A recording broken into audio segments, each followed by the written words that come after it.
Ladies and gentlemen, boys and girls of all ages, welcome to the Brotherhood of Wrestling podcast. I am your host, moderator, and head panelist, Kareem Muhammad. You may know me on my YouTube by K the Creator. Go follow me on YouTube if you haven't. But we're not here for that. We are here because we love wrestling, whether it's NXT, A.W., TNA, New Japan, MLW, ECW, AAA, shoot, the indie circuit, all the unnamed wrestling places, right? We are here to discuss our love for wrestling, the business that is wrestling, and all the current events going on in the world of wrestling. And to do that, I cannot do this by myself alone. So let me introduce to you the rest of this distinguished panel, coming all the way from Alaska. He is in a completely different time zone. He came up on the old school, like super OG, old school era of wrestling, the Iron Sheiks, the Bruno Sammartinos, the Hulk Hogans, the Macho Man, Savages, and the Ultimate Warriors. Yes, his age matches his cough. Give it up, ladies and gentlemen, for Kukai. Welcome. Welcome. Thank you, young genius. Coming up next, going all the way from Alaska to Chicago, Illinois, the president, I'm only acting, the official president of the Brotherhood of Wrestling Facebook page, and one of our esteemed panelists, probably the Joe Budden of this podcast. You'll see in later episodes, maybe today. Give it up for Chase Ford. Welcome. This is the part where you come off camera. Welcome. Thank you, Kareem. Welcome. Thank you. Keeping it in the Chi-Town, we have, of course, we couldn't do this podcast without actually having a wrestler on here. So give it up for the great Kenneth Crawford, aka Kenny Nine. Hey, how you doing? We got to get you on camera though, my guy. Yep. Got to get you on camera though. You got to All see. There we go. And you see the logo in the back. You see. Let's go, Kenny. Yes. And not only will we be discussing wrestling on here, we will be talking about the journey in this man's career, because since last you may have seen it, if you follow his social media, he's also designing wrestling gear for other wrestlers. So don't be surprised if you see someone in one of the major wrestling companies wearing one of his designs. You never know. And now, taking it all the way down to how do I put this? He's from Randy Orton's neck of the woods, St. Louis, Missouri. Huge wrestling fan, huge wrestling mark. Hates Vince McMahon with all his heart and soul. Give it up for Trevor X. Yeah. Not Trevor. Thank you. Good to be on. Thank you. Big trade Dizzle. All right. And now we've got everyone introduced, announced, and accounted for. Let's get into our main topic of discussion. News broke out this week that at 77 years old, didn't know this man could tweet until he made that tweet. Vincent Kennedy McMahon has officially retired. Officially. Now, he's still a shareholder. But as far as being a part of creative, as far as him appearing, as far as him, doing anything else,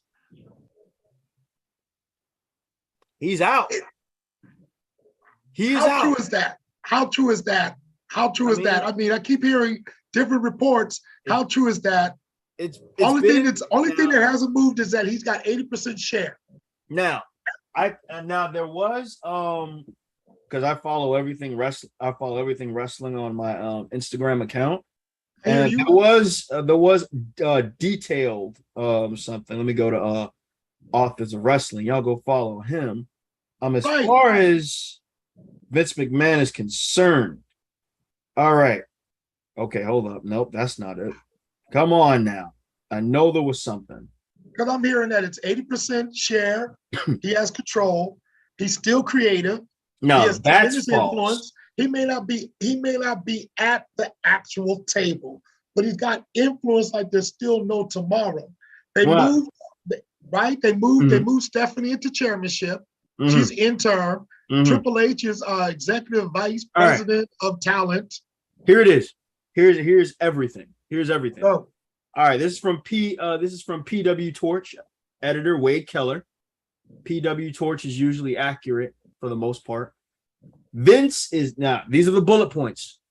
Vince isn't expected to return in any way in the future. In any way, shape, or form.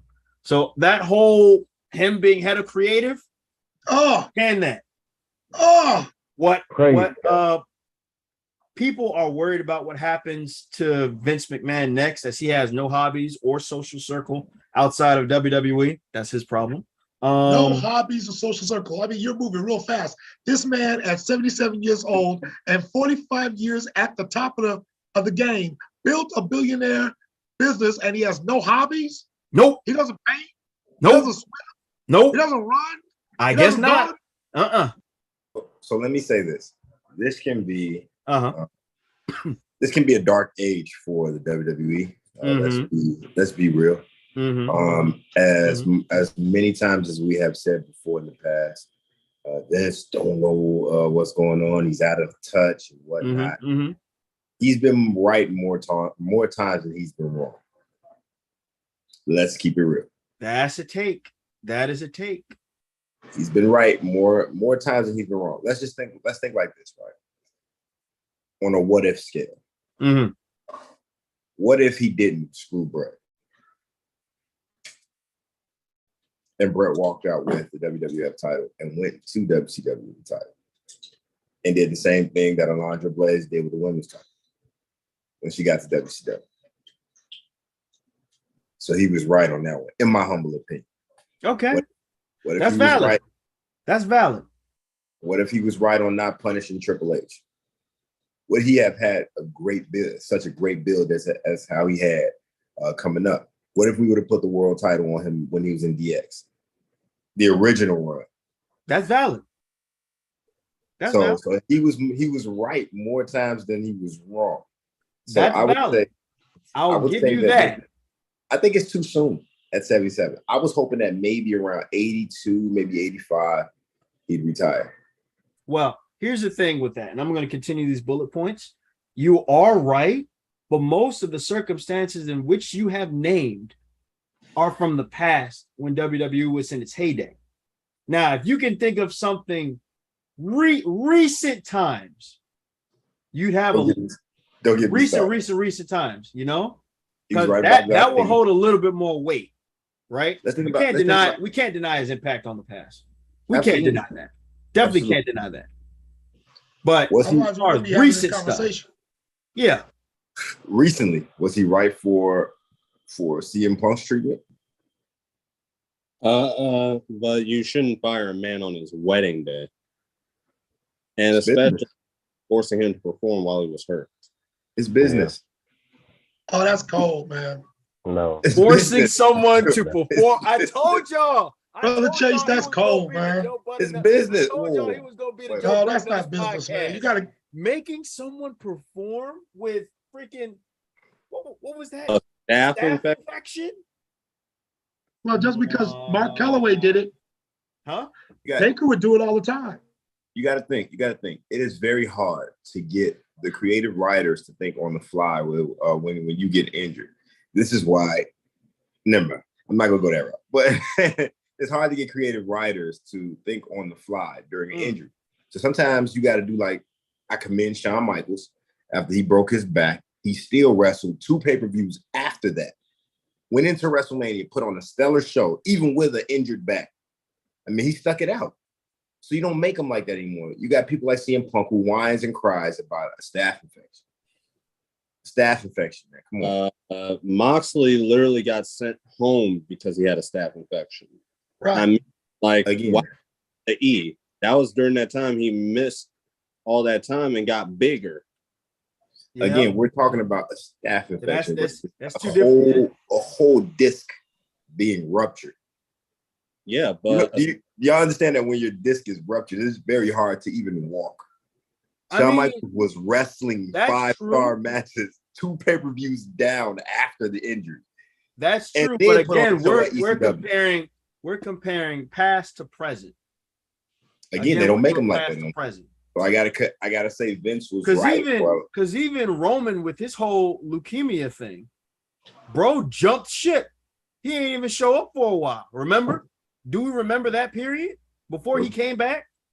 Roman dipped, and he was justified. I got you. That's leukemia. That's leukemia. We're talking about a staph infection, bro. I mean, think about it though. Most hospital workers work through a staph infection. But is it recommended? No, I'm not saying it's recommended, but yeah. But if again we're talking about not having creative writers available to rewrite the script on how this thing would pan out, then yes, I'd say stick it out. Stick it out and finish until we can think on the fly and adjust the script. Okay, so what about So then on that front, then what about people who do know what they're doing, like Bruce Pritchard, who's still in the picture? He's still had long term. Yes, he's still had right. So what about him? What about Triple H? What about Stephanie? You're not bereft of people who don't know what they're doing. Just because Vince steps down. Before we continue, so what happens when it comes down to? I mean, Paul Heyman is still there. What about the other people who are pillars in creative? That's true. Who do know what to do and who know how to pull. Mick Foley is a call away too. True. You got Dean Malenko is a call away. There's a lot of people a call away, man. You got to think back to when hold that thought, because I really want to, because we were really supposed to be talking about Vince's retirement. Right, Vince. We already done veered off just a little bit. I want to get these bullet points off. I got to moderate right, I got to. Change. Oh, here we go. Speaking of Bruce remains in the company as essentially head of creative, and Kevin Dunn keeps his current role. But it is unlikely that Dunn will remain there long term. It is unlikely. I hope not. So Dunn may be on his way out. Ace bastard. Changes are expected, but they will be gradual as the company wants to demonstrate stability to stakeholders, including stockholders, partners, and sponsors. So trying to sell the company, man. Yep. Selling the company. That's what it is. And with his presence right now and all the baggage that he represents, because they want to turn the corner, they got to let him go. So he's trying to sell them. So basically, what is it? It's between 1.5 and 3 billion that it's worth? We'll see. The revenue streams alone. We'll see. They had good numbers this week. They had good numbers. And SummerSlam is next week? True. Yes. But I mean, that's why what happened on SmackDown means anything. Yeah. Because if you don't have a main event, then creative really is going to be jumping through hoops. Oh, yeah. Oh, most definitely. Please don't bring Goldberg back. Please don't do that. Please, dude. Why is he even on the bench? Why? Why is he even on the bench? Keep that man out of pay-per-views. Almost broke the Undertaker's neck. I'll never forgive that man for that. Keep that man on the bench. Keep Oldberg away. Goldberg. More like Fool's Gold. Teach. Foolsburg. There we go. What about Goldberg? Nothing. Don't bring him up. Keep it going. Keep it going. Keep it going. Yeah, I'm not saying hey, let's not please and say we did. Vince leaving shortly before the big Madison Square Garden show on Monday implies that there's a serious situation where Vince could not stay any longer. We know why that is. And Vince has a lot of love for that arena. So okay. I think here's the thing. This is what you were touching on earlier. Kukai. It's in the company's interest to keep Vince happy because he is still a large shareholder. So changes in direction, structure, and personnel will likely consider his opinion. Likely consider his opinion. Here's the thing, business. Because he's a shareholder. A huge shareholder. He is the shareholder. However, many wrestlers are optimistic that this change can help them. And it is expected that different talent will move up and down the company's priority going forward. But it's unlikely to be a sudden shakeup. Early, changes are gradual. Let me explain that. Mm-hmm. A lot of people look at that and that's not lightweight. When you're in business and you're dealing with shareholders, right? Yeah. And you have one half of the company that is owning, let's say, 49%, right? Yeah. If he owns 51%, he still has the majority say. Yep. He owns 80. He owns 80. Yeah. So they're talking about they'll consider what he said. Like you don't have an option here. Yeah. He is the same. You know what I mean? At the same time. But here's the thing. Here's my Prezi. That's valid. Here's my Prezi prediction on that one. Prezi's prediction says that the reason why this abrupt retirement happened is due to the extramarital affairs outside of I love the we gotta put quotation marks extramarital affairs outside of certainly weren't married. You feel me? And so I think because of that, maybe Linda had a little conversation, said, look, this is it. You two have the shareholders had a conversation with him. Right. Because this was a part of the storyline in the 90s. You are using our money to hush these women up because you decided to power drive them. You to let the to wing and wang go everywhere. Wing wang. Hey, but the thing is this, man. If it wasn't costing them money, I think Linda is fed up, and I think she's saying that this is it. If Linda stopped caring. Dude, I'm about to say since the 90s. Come on, man. Who could forget about 2001? The whole Trish Stratus, yes, dude.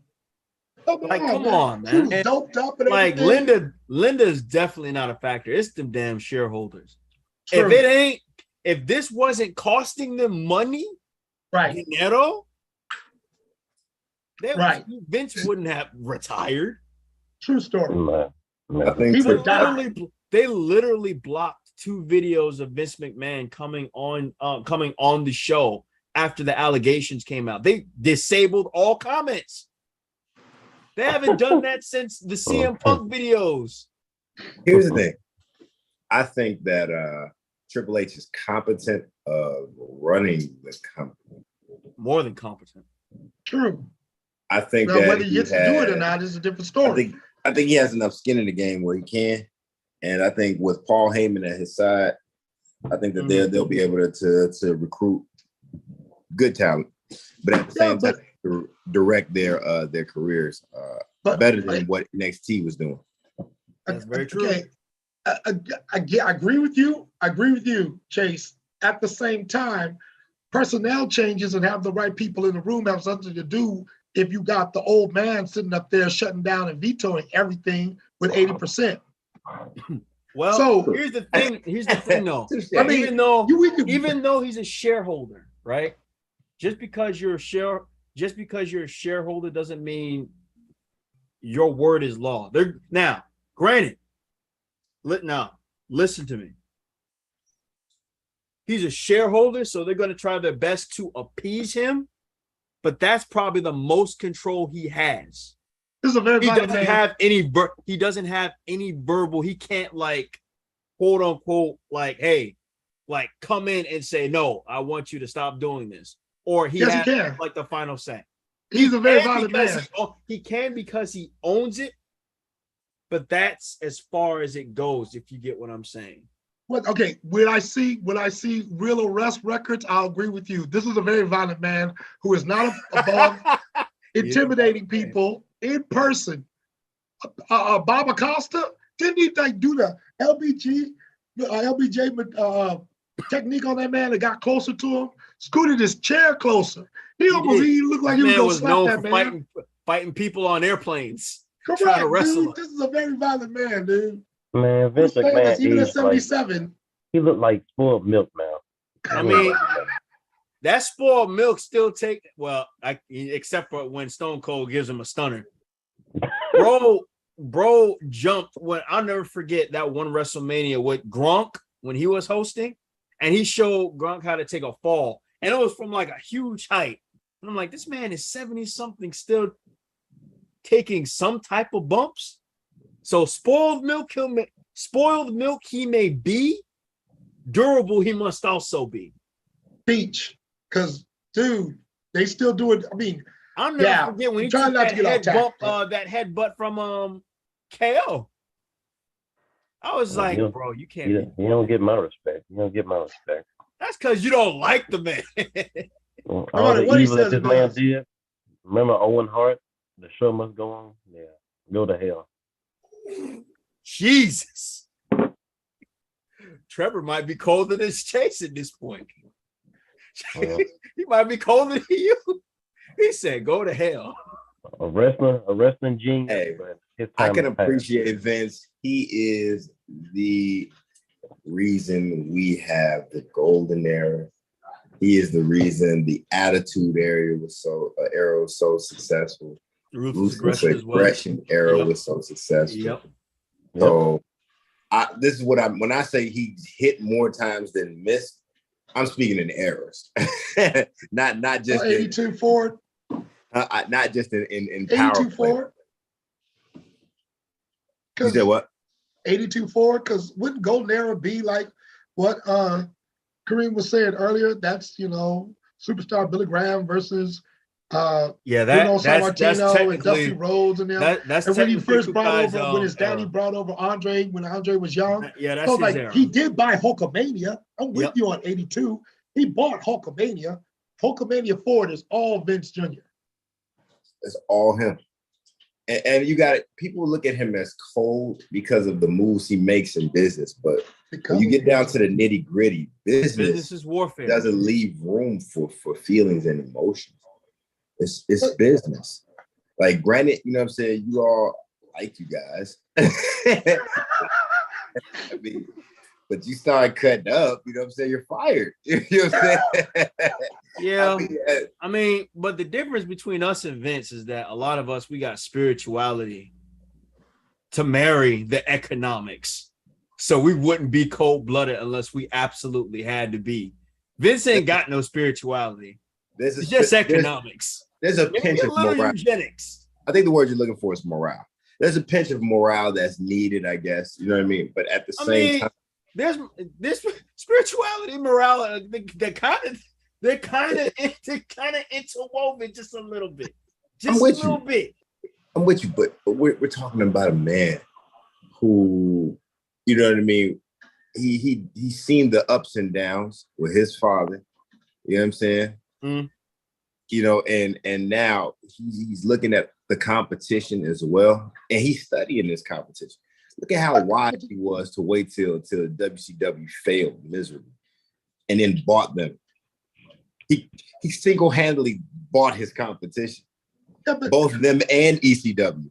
But the whole history is his, and not only that, their history is at his disposal. That's genius. And he about to do the same thing with TNA, AEW.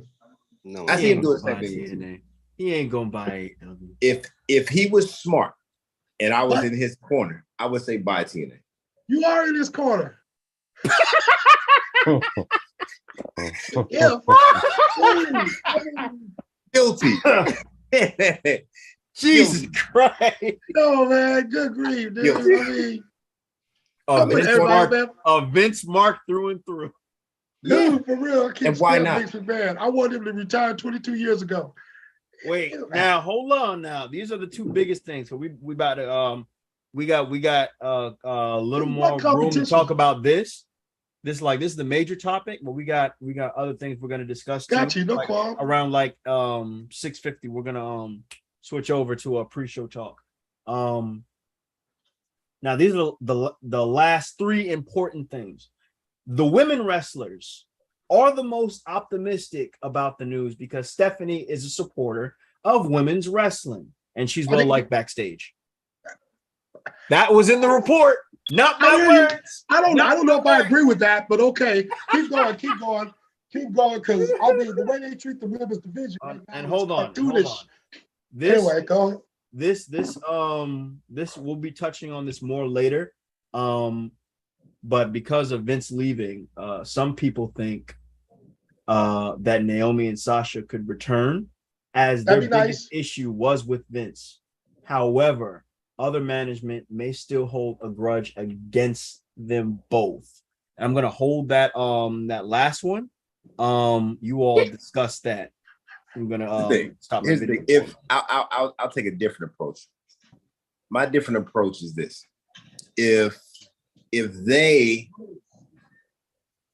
they're telling Vince to retire because of this situation, then I would be pissed. I would be pissed. Like y'all really made a genius, the chairman, retire for two wrestlers that think that they're above average.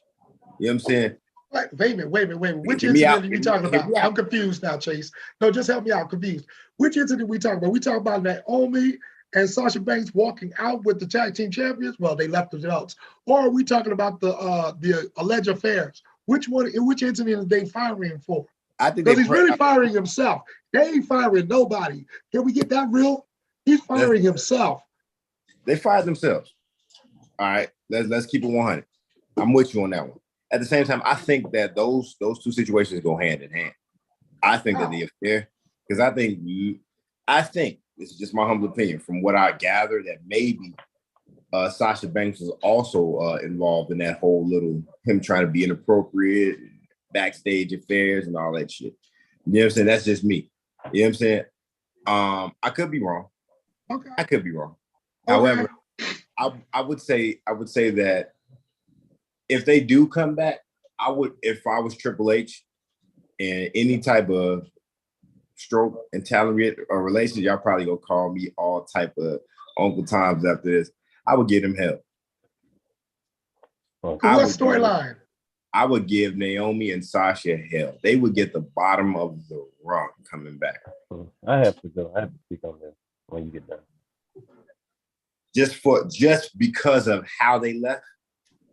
Now, granted, some people think it was tasteful how they left. I think it was distasteful and how they took to the social media immediately, dogging the company. I think I would give them the bottom of the rung coming back. And I think they know that, so they probably won't come back. So here's the problem. They've already been given the bottom of the rung by Sasha being bumped for Ronda Rousey when obviously Sasha was more over. Are you serious?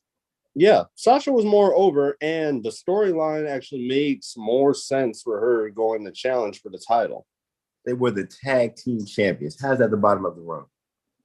Because as you clearly see now with both the main roster and in NXT now, who gives a crap about the women's tag titles? You could be jobbing. You could be jobbing. We're jobbing. Yeah, that is jobbing. Where was Sasha jobbing? That's jabbing. Don't worry. I'll wait. Where was Sasha ever jobbing? How about the fact that she started off the Rumble and because Melina forgot her spot, she had to cover? We're talking about a Rumble. We're talking about a lady who got to keep the SmackDown title and the tag title. She was Sasha 2 belts for a second. You forgot about that? You forgot about, you know what I'm saying, the grand entrances she makes. You forgot about her being involved in every major storyline she wants to be a part of. Where is she at the bottom of the run? And even with Naomi. Yeah, good points, man. You're making good points. Naomi is the co-holder of the tag team champion. So where's her bottom of the run at? How about the fact that the women's division Sasha literally just got the tag title shots as a consolation for being bumped by Ronda? They were saying you could have not been on a damn ticket. Why do we miss this part? You could have been not on the ticket, you know. That has happened. But here's the thing. Look how long the match was for Sasha and Naomi to even be in the match. They already had the match, but look who else they added to the match after the fact. Yeah. Random, thrown together women's tag teams that made no sense just for the sake of getting half the women's roster on the card. Yeah. Meaning you still walked out with the tag titles. That no one cares. Where's the bottom of the, I'm trying to see where's the bottom of the rung. Either brand. Where's the bottom of the rung though? How's at the bottom of the rung? Because you could be Dewdrop. You could be Dewdrop. That's cold. I mean, you could. Man, I would say that those two sisters get nothing but respect from me for. I don't know what they go through personally, but them standing on some principle. I don't know what they go through backstage, but I know that there's a lot of lying, especially when you work in any form of corporate. So being used over and over again, there's only so much that you can take. We don't know the whole situation and story yet, but I respect them for leaving. If they come back, I understand. If they stay gone, more power to them. But I will say that I think that Mercedes should be charging more for appearances. 30K is respectable, but I think that she might want to go a little bit higher. So nothing but respect. See, this is what happens when I leave you all. This is why I'm a moderator. This is why I'm a moderator. We're still on VKM, y'all. I said we may touch on this a little bit. We did that's in our pipe bomb topics. I'm gonna keep y'all organized, damn it. I'm gonna keep y'all organized, damn it. It's my fault. I heard y'all veer right off the deep end. This is exactly why I'm here. They took me down the rabbit hole. I had to snap. You know what I mean? Like really. See, they treat me like a clown. That's why I got Doink in the background. Oh, I'm gonna say this, and then I'm gonna let it go. That girl ain't worth 30K. Stop. Okay. So how much is the WWE currently worth? Are we talking about 2.5, 3 billion that they're looking to sell this? You think she's not worth 30K, but Disney thinks she's worth something. Right, she's worth more than 30K, man. And appearance? She's worth more than 30K, man. Yeah. Are you kidding me? Yeah. What is Roman worth? 83 every time he shows up now at 5 mil? 83 what? An appearance on TV. 83K? 5 million divided by 4 and then the pay-per-views. So yeah, roughly. All right. 60 to 80. No more Sasha Naomi. No more Sasha Naomi. I'm for a while. I'm off it. Touch it, because we got 10 minutes. Because now we got to talk about the most serious part of this.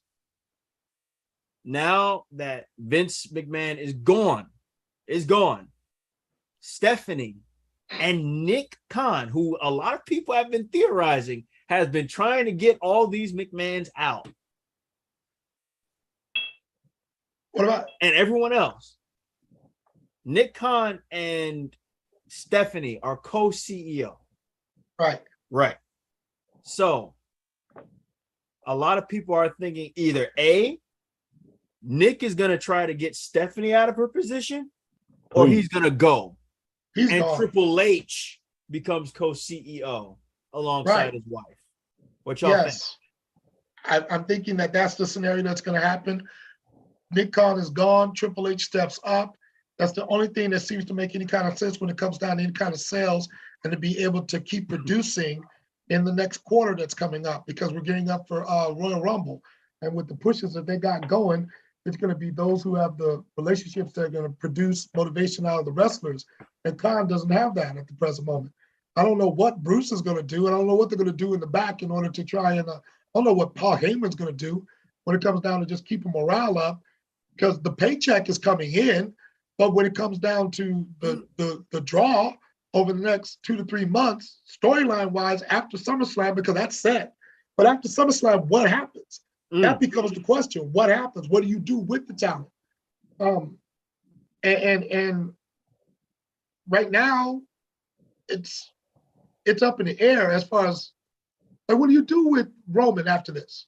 Literally, when it comes just creative, what do you do?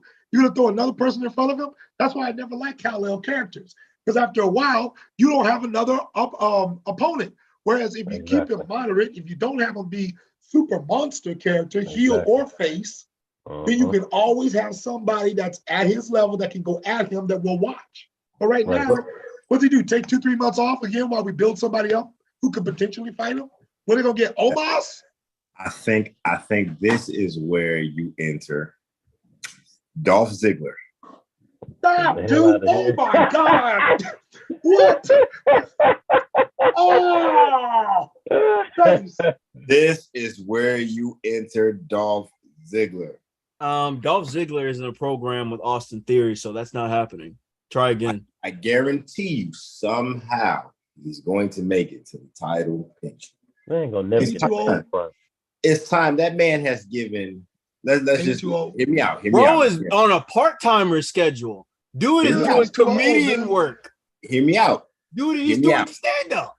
Hear me out. I think that he has given more than enough. He's one of those guys that carried the Intercontinental title, carried the United States title. The man is an awesome worker in the ring, in and out of the ring. Great seller, great charisma, great Doesn't move the dial. I'm not paying to watch this man wrestle, dude. He put people in the seats? He is businessman.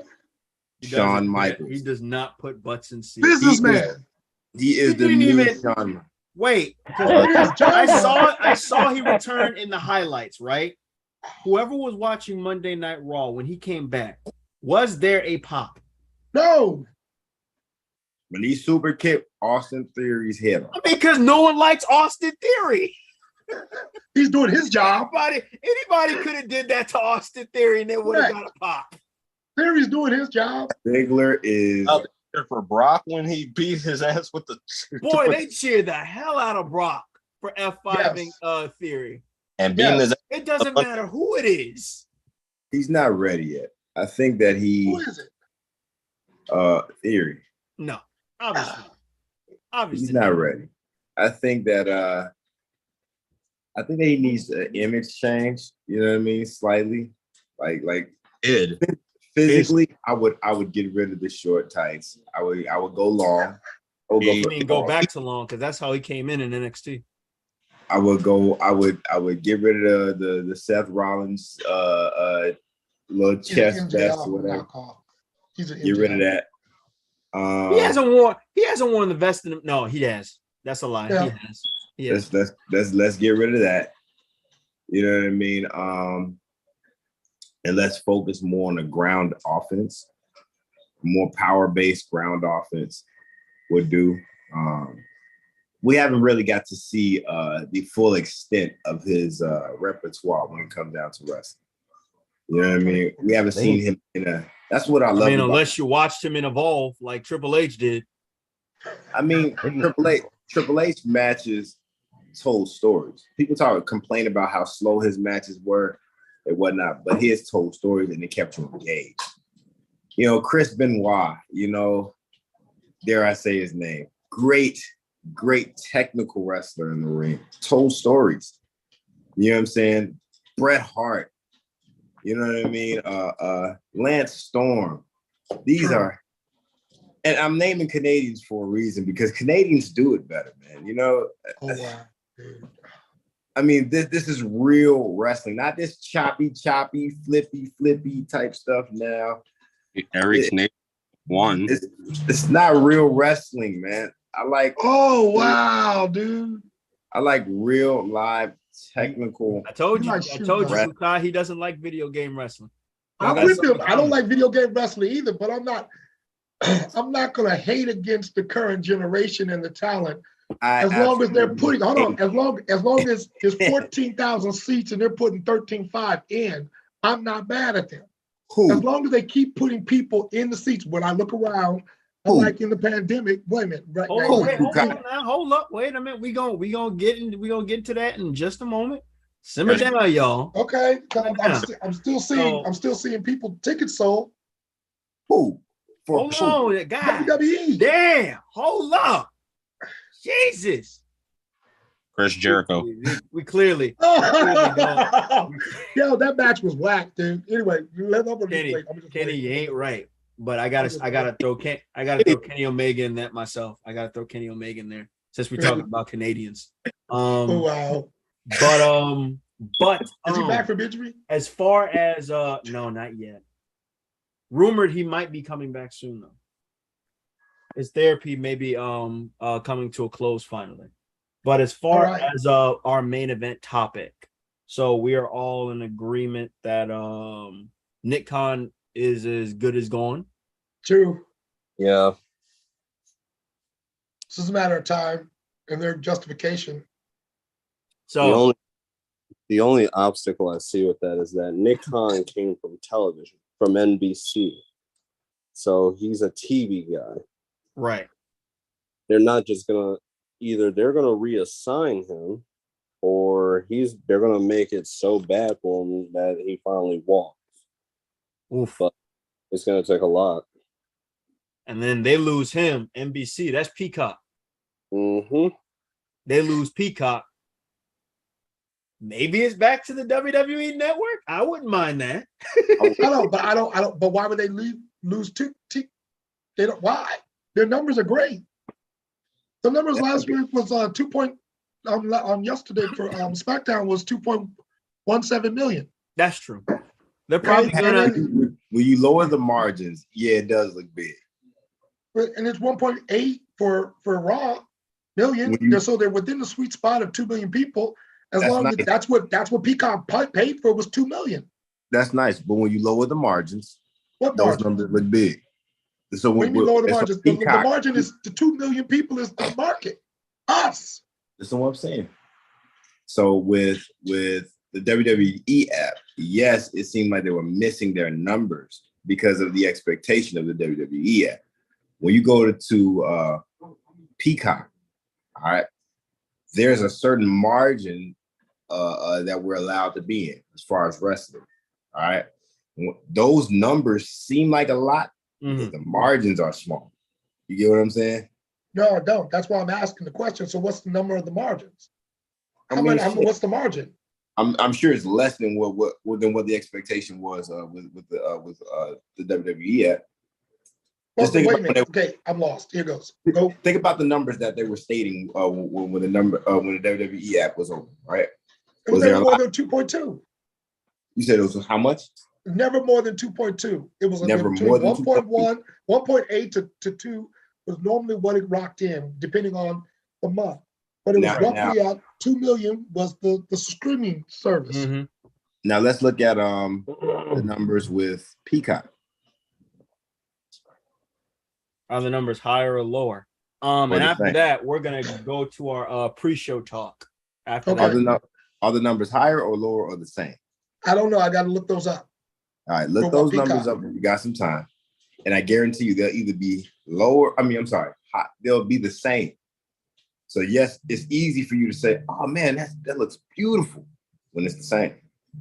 You see what I'm saying? That's what they paid for. They paid for 2 million subscribers. I mean, I think Kukai's point is as long as the people who invested are getting the numbers that they wanted, it doesn't matter to them. The problem is when the numbers start dwindling like drastically. So if they're meeting that quota, go nuts.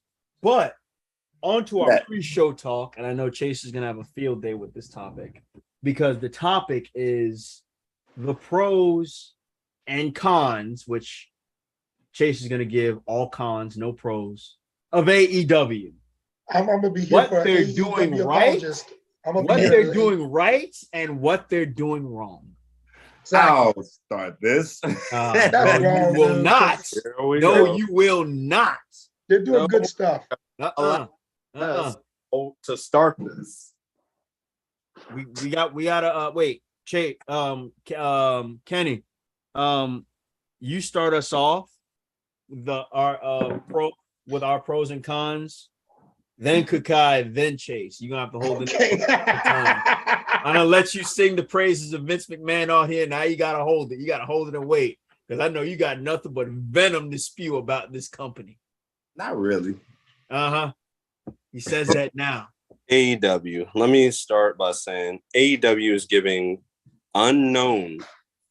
relatively unknown indie talent a place to shine with AEW Dark and Dark Elevation. Right. There are guys I know personally who have appeared on AEW Dark and Dark Elevation, like Sky Blue, like even though we both decided Sky Blue does not belong there at all whatsoever. I agree, because she's been in it as long as I have with CSW, Chicago Style Wrestling, under Steve Boz. So I've been there. I've seen the work. And then you got guys like Egotistico Fantastico. He has three with CZW. He's always here in Chicago. Like the Midnight Tribe, Sage Scott, and Jake St. Patrick. I've shared a ring with Jake St. Patrick. So I've seen quite a few of these guys. I've met some of these guys, and I can tell you firsthand that Dark and Dark Elevation is a great tool to get people some notoriety, because once you appear on AEW, especially coming out of Chicago, bookers start looking. And the more you start looking, the more opportunities you receive, both indie and nationwide TV wise. If you're good. Right. Gotcha. And basically what I've been told by the people that appear on Dark and Dark Elevation, they mostly attest to see how well you listen. Hard cam, how to listen on cue, how to work on cue. How to work a crowd and a camera. Right. Exactly. That's training. That's actually really good. I wouldn't say it's as good as how NXT did it, but that's definitely a good starter. But the problem with NXT now, guys like Lash Legend, who really should not be on TV at this moment, to the point where they have edited multiple matches of hers. Oh, that just goes to show you how much mania. Exactly. Now, if you're gonna call it out on AEW, you gotta call it out on NXT as well and WWE. Yep. So that's valid. So I'm calling it how I see it. Like, Lash will be fine with a more fine tuning. But the problem is they're just throwing her out there on TV, and they got shows like NXT Level Up, where there are people who probably never even appeared on the main NXT program, and the ones that have appeared on NXT program are dominating Level Up, but rarely appear or job out on NXT. Yep. So now NXT has a very long pecking order. Yep. And it never used to be like that. Oh man, I can talk forever about what's wrong with NXT now. It's too painful. It's too painful though. So we're just gonna branch over. Kukai. Pros and cons. Well, okay. I got a lot. AEW. Yeah. So when it comes down to Kenneth, I just think you were hitting nails on the head like John Henry. Dynamite's numbers are pretty cool and consistent. They stay between 800 to about 1.1, which is what their sweet spot is. They're keeping the attention. I think they're doing a little too much when it comes down to the pay-per-views on regular television, but they're attempting to compete with the $1 billion product. So to me, okay, that makes sense with the gimmick in order to keep the talk going. Moxley is a little tired. However, he is doing a good job of bringing over Japanese wrestlers and getting them over better than Kenny Omega was. Wow. Well, he that is a because take. it is John because Moxley getting Japanese wrestlers better than Kenny Omega? Right, because Moxley can get in there and act like an American and brawl, while Kenny Omega gets in there and he looks, dude. Yeah. He looks like them too much. Kenny Omega looks like Japanese. That's true. Too much. So it's like it's hard for him to do the differentiation to get their style over, in my opinion. Factions are working in AEW. I'm loving the Jericho Appreciation Society. I'm loving to work with Eddie Kingston. I like the Dark Order. Whoa. But I'm also a fan for these. You like to work with Eddie Kingston? Did we watch the same match between Kingston and Jericho? The barbed wire death. I just said that just a little bit, man. That match sucked. It was better in trash. I'm about to say it was better as a theory and a gimmick. It was. In theory, it sounded great, okay, but it was trash. It didn't live up to billing. And Kingston needs to lose some weight. If we did the critique on Jericho, that Jericho's beer belly was just too much, Kingston's beer belly is too much too.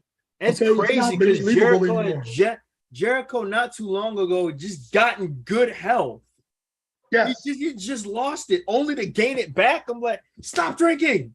Yeah, stop drinking. Stop it. The alcohol. AEW, another pro to me before you get going, Chase. They got the best clown in the business with freshly squeezed Orange Cassidy. They do. He's hilarious. He is. I'm sports entertained. Not gonna lie. The whole,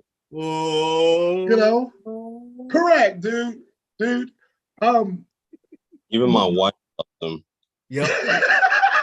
I mean, he's hilarious. The way he just casually just kicks you in the shins and whatnot. And then people don't take him seriously, which causes him to go to a whole other caliber. And then you just, okay, you got me. I'm sports entertained. Correct. You got me. I'm invested. Because the Orange Punch is unbelievable. With Horny on that one. It is not believable. The Orange Punch is not believable in any way, shape, or form. But he's mid-card gold. He's absolute mid-card gold. They keep doesn't even need a title. Doesn't need at all to stay relevant. And that's the other thing to me is their creative is just as bad as the WWE. Yes. Meaning that they have the potential for beautiful storylines. I have absolutely no idea what's going on between Christian and Luchasaurus. They're ruining a face monster because they've got enough monster heels to work with. Wardlow can keep going what he's going. I'm liking him with the title. That makes sense at the present moment. But I think they need a service, a wrestling service, because they got too many characters and not enough storyline time. I'm agreeing with Kenneth with the Dark and Elevation. I'm there. I'm watching it, but it does come across as like tough enough practice. Right. I feel that. That's what he comes. Why are they fighting? I mean, are you serious? What do you mean? What are you serious? They rarely explain why these people are fighting, man. Unless they're part of the faction. So Dark Order, number 10, like them. They number 1, makes sense. Put them together as a tag team, makes sense. They get the gimmick over at the same time. Why are you fighting? There's no story. I get that for Dark and Elevation. I get that. Well, here's the thing. The story is the factory is basically QT Marshall's branch of students from the Nightmare Factory. And so he goes out there with them on Dark and Dark Elevation to actually, get more experience, more TV time. Because Marshall, he's been in the game for years. That's like he's been around forever. Mm-hmm. He may not have reached like great heights as a wrestler, but he's what you would call a great hand, a great teacher, and someone serviceable to get, even the lamest of baby faces over. The problem is with QT Marshall is his gimmick is too over the top.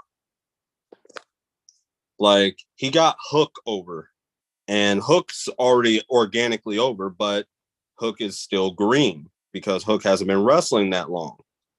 Right. But he got him over because no one can stand QT. Here's the thing. It's one of those here's the thing moments. Here's the thing. Oh boy, here we go.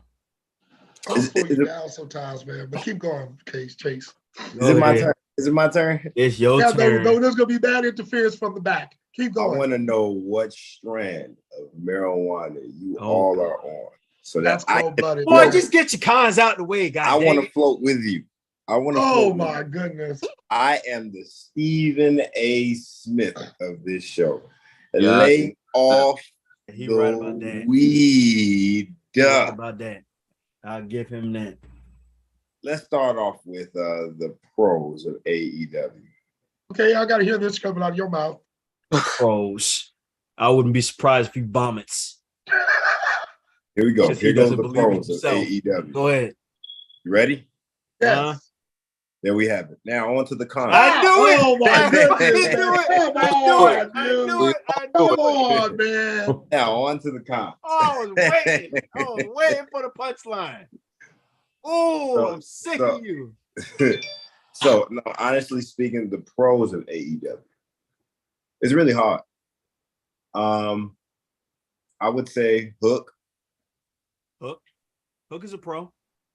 Hook, they need to give him the Goldberg treatment. Even though he hasn't been wrestling that long, let him make his mistakes in the ring and push him to the moon. Give him the Goldberg treatment. The crowd love him. The audience love him for whatever reason. I guess he's a heartthrob among the women. So he is kind of. Push him to the moon. Push him to the moon. I'm assuming I'm assuming you want him pushed solo and not with Danhausen. No. Danhausen is literally the art truth of AEW. Very nice, very evil. Hey, it works. I would put I can see a dream match with Hook versus Wardlow for the Wardlow TNT title. Reason why is because long-term storytelling. Remember how Taz and Bam Bam had a knockdown drag him out match. Yeah. So now you got another beast over here now, and now you have the son. You can recreate that whole thing. There's so many angles you could do with that. Their body types are different though. Hook is way smaller than Wardlow. I understand, which would make the title exchange that much greater when he sinks in the Taz mission. I think it would be an excellent finish. The first time you get to see Hook taking some real serious damage, but at the same time, you've seen Wardlow get choked out. Wardlow got to really sell that. He got to really sell that. I think he can. Number two, another pro for AEW would have to be, I would say, Swerve and Mr. Lee. Nice. Good one. I give him that one. 2-point play from you. Very good. I would give him that one. You know what? I want to give him credit for saying that, but remembering how much he used to hate on Keith Lee, I'm wondering how much of that is cap. Because he was no. Let me tell you why I hated him. I hated on Keith Lee once he got. I don't forget. Keith Lee wasn't like I just couldn't see what they were seeing in him to push him to the main roster. I don't think he was ready. It was too soon. He didn't have a long enough reign in NXT. You know what I mean? You know what? I'll give you that he didn't have a long enough reign, and that's only because Karrion Kross came in right after him. Yeah. That's the only reason. I'll give you that. Yeah, I think it was too soon for them to get the tag team titles, but I think that it was good for them to get it. Nonetheless, I think it was good. Swerve. Forgive me. Who would you have put the belts on? I would have left them where they were at for a second. But still, you know what I mean? The Young Bucks. Long-term story. Hear me out. Long-term storytelling. I would have had them drop them at the pay-per-view because I think they're just that worthy of that. Swerve is talented, in my humble opinion. He's super. Okay, that's fair. Which is why I say it wasn't good enough to drop. It doesn't. It's not as substantial. Winning on the show, unless it's been like a long time coming. Yeah, it doesn't hit as hard as winning on a pay-per-view. I feel it. That's my only qualm with that. Other than that, I can hear that. I can hear that. I just don't think creative is going to be able to do anything with the Bucks other than have them start chasing the belt again. I get him 2 more pros. I give you 2 more pros. 2 more pros. Jade Cargill. She's absolutely flawless. I love it. Yeah. I think that she needs to be Jade 2 belts. Go ahead and put that women's title on her. She needs to be Jade 2 belts for a little while. I'm feeling that. She don't want me over. She won me over. AEW's Bianca Belair. And let her hand the TBS title over to her baddies. You know what I'm saying? Let her hand that over and mainly rock. Like flying free bird kind of thing? Yes. You know what I'm saying? Last but not least, my pro. That's valid. That's valid. All right. Okay. Look at you. All right. My pro. I'm going next. Hold up. I would say let Chase get his cons out the way. My last pro for AEW would be the creation of that what was it? It's like their Intercontinental title, I guess. All Atlantic title, the one that Pac has it.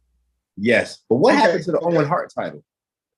It wasn't meant to be a title to be defended. It was never meant to be a title, and that was stupid that they made it a title. I told you, but I called it, didn't I? Yeah. Didn't I tell y'all it was no, it's gonna be a trophy. Everybody, I feel like some of your cons are gonna tie in with some of my cons anyway. So, all right, here's my cons. Oh, they have the shittiest writers ever. Yep. They have the shittiest writers. And I'm not sure if we can say that. I'm not gonna say it's all of them because they had very few good stories that I paid attention to. Very few. Very few. The majority of them incapable of storytelling. You know what? The craziest thing is, and not to cut you off, I'm gonna let you continue. The craziest thing is the majority of them that I paid attention to, they were involving one wrestler who is not on TV right now. Correct. The dumbest thing ever. Who? The crazy part is MJF. I know that. I didn't know. Chase cannot be saying, right? You're hating against MJF. Hold on. Let me shut up. Kenneth, finish out. Wait, hold up. I'm not hating against MJF. I'm hating against the writers of MJF. I hate whoever's he's lost a lot. This story. He's lost a lot. He should this is such a huge L for him. Like, and it's the writer's fault.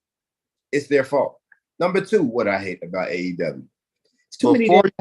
That second con, I would like to point out the Ring of Honor show last night, who is under the AEW banner, was better written than a lot of the stuff I've seen on AEW as of late. Facts. I didn't see it. I have to go back and see it. You're not gonna be happy with some of the outcomes. I'm letting you know now, Chase. I heard Cesaro, but it was really good. Yeah, Cesaro's ROH champion. Yeah. See? That was opening match, but why was that the curtain jerker? But that was the curtain jerker. It was too soon. He just got it. He got AEW. We'll talk about the Ring of Honor fallout. But I'm gonna stay with AEW. That was my con. What else? Too many titles. Wait. Nice. Yeah. Let's eliminate that. And they're getting ready to add some more too. I'm sure. But let's eliminate that Owen Hart title. Let's eliminate the TBS. No, not TBS. Let's eliminate the FTW title. I think that this is a way to push Ricky Starks by allowing him to win the title that Pac got. What is the name of that title? The All Atlantic. All Atlantic. All right, this is a way. You want Ricky Starks to retire the F the World title. You want him to retire that title after he goes title versus title against Pac. I think that would be a awesome way to launch him and push him, because that's true, because it hasn't really been defended anyway, and that was just him being representing Pac. No, representing Taz. So exactly. This week. Huh? Yeah, it's February. It's being defended this week. Right. but it's like it hasn't been defended a lot. You get what I'm saying? Yeah. Well, I think they need a lightweight title. FTW title dating back to the ECW days wasn't a sanctioned title. It wasn't. It was Taz's way of saying fuck y'all for not giving a title shot. Yeah, and it's like it's not serving any purpose other than that, basically. Exactly. And Ricky Starks is so good. He deserves the title, but he don't really need it. He got the charisma for it. So now that leaves me with you hate Tony. You definitely hate Tony. I hate Tony with a passion. Like Tony is one of those marks that thinks he knows wrestling. And it's like, you, sir, you have the money to surround yourself with wise counsel, and you haven't. And so you're a failure. You're a failure in my book. Like, you're beyond a failure. You're incompetent failure at that. Ooh. And the fact that you are allowing your wrestlers to criticize WWE for the same shit that you're doing. Woo! True. Like, you're doing the same thing. You're doing the exact same. And the only difference between him and Vince is he waits their contracts out before he fires. That's it. Yeah. Vince is smart enough to say, if you don't want to be here, let me let you out. You're released. I'm not doing nothing with you. You're released. What are you doing here? Nothing. You're released. You're the bottom of this. You're released. You know what I'm saying? I give Vince that. It's smart. He's frugal. Khan, you got to keep in mind, this dude got a buku bag, so he doesn't know how to manage money. Those cons are just throw it. Let me throw the bread. And that's why I said in the beginning of AEW's inception, they're going to die at WCW death. I told you that. I told you all. I called it earlier. You did. They're going to die at WCW. They're buying so much talent and at extravagant numbers. Yep. At extravagant ass contracts that I'm hearing about. And as the extravagant contracts, the extravagant contracts are probably only for the following people. Omega. Yeah. The Bucks. Omega makes six figures because Omega got sponsorship money, so Khan doesn't have to pay him that much. Oh, wow. So not Kenny. So the Bucks. The Bucks too. All right. Scratch any of the elite. Their own merch company. So nope. They don't. They're not paid the big bucks either. Really, the only people who are paid the big bucks are the ex-WWE guys like Punk, Brian. But to oppress them. You paid them top dollar to oppress them and put them in the same position that they was in WWE. You just paid them big bucks to do it. Man. Which is what they was doing in the first goddamn place. There's the WWE. Have you ever? This is what I want to ask them when they get ready to leave and they with their moans and their cries and their woes. Oh, I'm making 40 grand.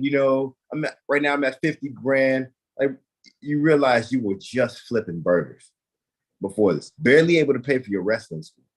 Have you ever seen 50 grand in a year? Have you ever seen 60 grand in a year? No? And you're complaining about that? Only to go to AEW and get 65 for them to do the same thing to you. It makes me want to choke them. Like, it just makes me want to grab. I'll give you, they're not just leaving not all of them are leaving to get a better pay. As a matter of fact, if they wanted to pay, they would have stayed with WWE. You know that. You know that. I know that. That's my point. They're leaving. You're leaving because you want better opportunity and you want freedom of creative control and all that stuff. And you get to AEW and they do the same thing to you. They just Keith Lee is a tag team champion right now. Huh? Keith Lee is a tag team champion right now, right? That's valid. But they weren't going to do anything further. They hardly popped for him now. Outside of him getting there, they hardly popped for him. Who? Keith Lee? They hardly popped. Outside of him arriving, they hardly popped for him. They were singing. You don't hear them singing his thing? They were singing both sides, man. No, Chase, you're wrong on that front. They're over as faces. He don't watch the show. He don't watch the show. It's working, dude. It's working, man. Highlights. Jay Lethal's work thing. I mean, the people that they got from the Indies working. When they hate what they're doing to Ring of Honor people. They will sing your theme. Doesn't matter. I really hate what they're doing to Ring of Honor people. They're really giving them the ECW treatment. No, they're not. Yes, they are. No, they're not. Y'all can't on, piss on me and tell me it's rain. Wait, before y'all continue, Trevor, so sorry for skipping over you. Get your pros and cons out the way, my guy. Before y'all get too out of pocket. The main pro for me is it doesn't feel like a chore watching wrestling. Wait, you too low. Can you hear me? Hold on. Too muffled. Can you hear me? Yeah. Can you hear me a little better. Yeah. Okay. Yeah, I was saying the main pro for me is I don't feel like it's a chore watching AEW. It doesn't feel like you're slogging through hours trying to get to the good stuff. I feel that. I feel that. Raw is 3 hours. Because it doesn't feel like it's different from when we watched NXT Black and Gold and you were actually invested in everything. Yeah. Versus you're looking forward to a specific part of Raw or SmackDown and everything else is garbage. See, you gotta slog through the garbage just to get through that one segment. And I will say that also another pro for me is I enjoy the wrestler to fan audience interaction. Yep, they do interact with their fans more. They do. Yeah, they do. That's one of the reasons why you go to shows and stuff like that, is to talk smack to wrestlers and just have fun. I mean, it's a fun event. So I will also say that it doesn't feel as edited and too corporate, at least not yet. So I enjoyed that. So that's another pro for me. And it's just, for me, it's fun. And they also have diversity when it comes to wrestling and inclusion and things like that. So I will say cons is what you all were mentioning earlier. When it comes to oversaturated, maybe they do too much sometimes. Yeah. And a storyline, they need to tighten up on that. But this is a company that's only been around for a few years, so I will give them slack by saying that there's more room for improvement for them. I mean, if they were to go down, it would be really self-sabotaging. So I would hope that they go upward. It may teeter from now and then between bad and good, but overall, I'm enjoying what they're doing. So I'm not really hating on the project. So like me personally, if WWE was coming to town versus AEW coming to town, I'm personally going to go see AEW. So thank you. Well, you kind of Trevor, I want to point out you kind of get an AEW preview because NWA is like All Pro St. Louis. Like the 7th anniversary is going to take place in NWA in St. Louis at the Chase, and you know, a lot of history. You talking about Power? My center. Yeah, Power's in Georgia, so that's all you, Kareem. Ooh. Oh, okay. Ooh, don't tease me like that. I ain't got money for that kind of stuff. Not yet. You know how long I've been waiting to take my wife to a wrestling event? Yeah, Black and Gold was still a thing. You know what? Funny story. My wife, my first time showing my wife a pay-per-view event, it was TakeOver. It was War Games. The last one that Johnny wrestled at before NXT 2.0 completely made their full transition over to the new people. NXT War Games. And she was invested into so much more than that. You know what happened when I tried to get her to watch the Royal Rumble? Sleep. Gone. She stayed up for AEW pay-per-view though. So even from a casual perspective, like you got to be doing something to keep people engaged. Right now, WWE doesn't have the balance between professional wrestling and sports entertainment. It's majority sports entertainment. Yeah. Even if it was like 60-40, that would be better than the proportions they have now. But with AEW, my whole cons with AEW, besides everything that's been named, dial down on the fucking blood, bro. Too much blading. True. The only time I really want to see that, is if it's really story driven, like MJF versus CM Punk. That made sense. Yeah, it made sense. John Moxley versus Daniel Bryan before William Regal came out and slapped the crap out of both of them. That made sense. Thunder Rosa versus Britt Baker. That made sense. Yes. You know, and then you become desensitized of, oh, look, someone's bleeding. Anyway. Yeah. That's supposed to add a factor of like, oh, it's gotten real. Bro bleeding out. It done got serious.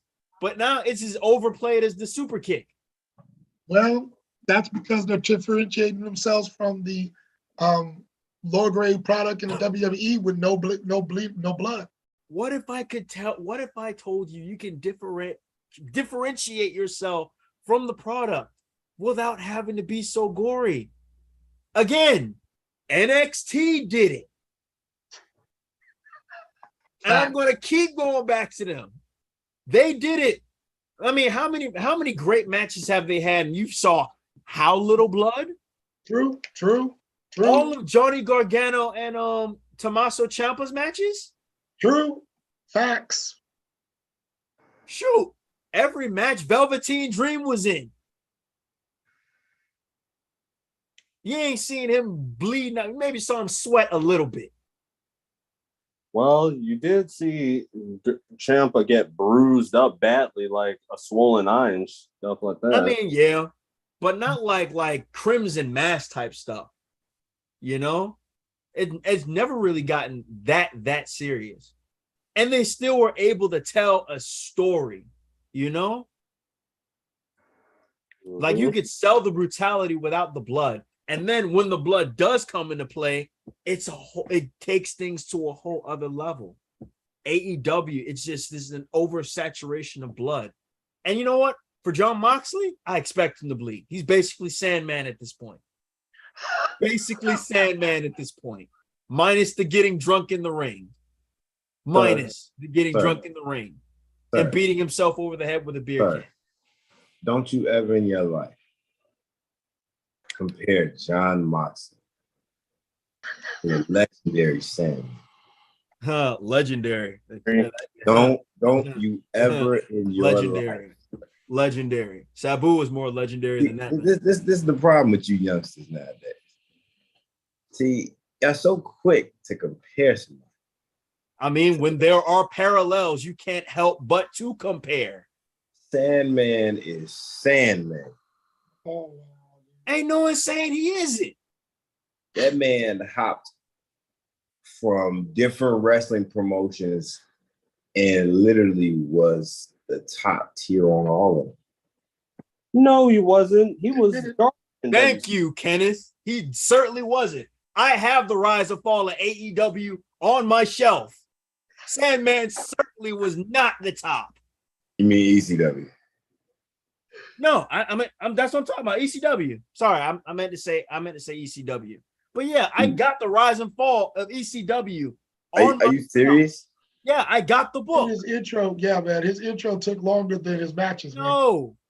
Are you serious? I'm dead ass. In your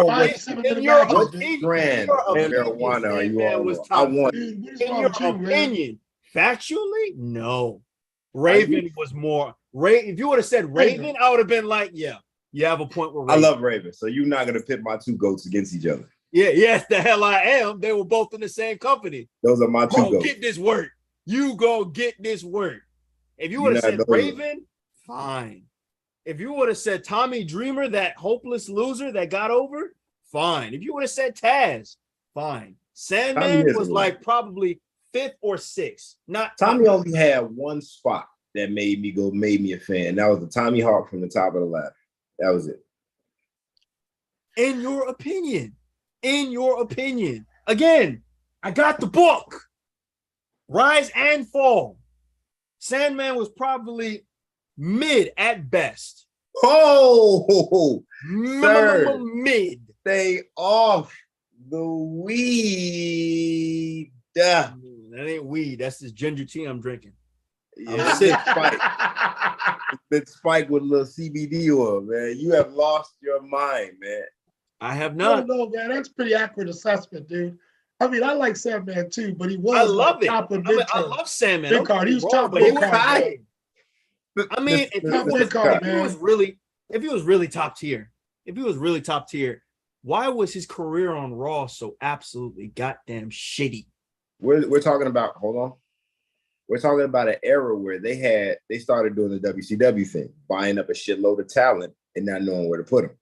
Who did? Right. This is when WWE ECW? I'm talking about when WWE was when WWE bought ECW. WWE ate up bought up a shitload of talent and didn't know where to put them.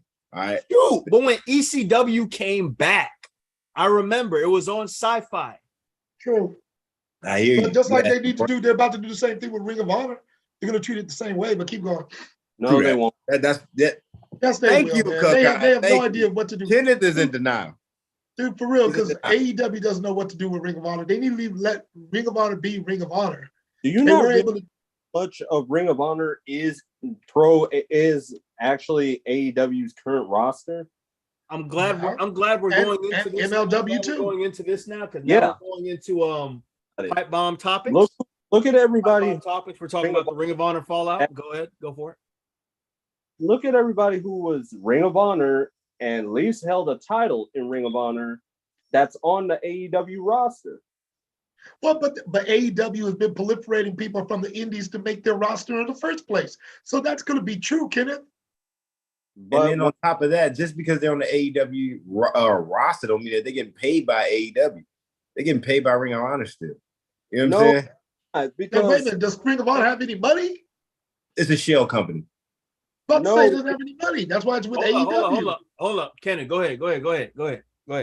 The whole details behind Tony Khan buying Ring of Honor was that it wasn't going to be a shell company. He's about to create a weekly show for Ring of Honor. With what writers? We just said their writers suck. So with what writers? But here's the thing. Thank you.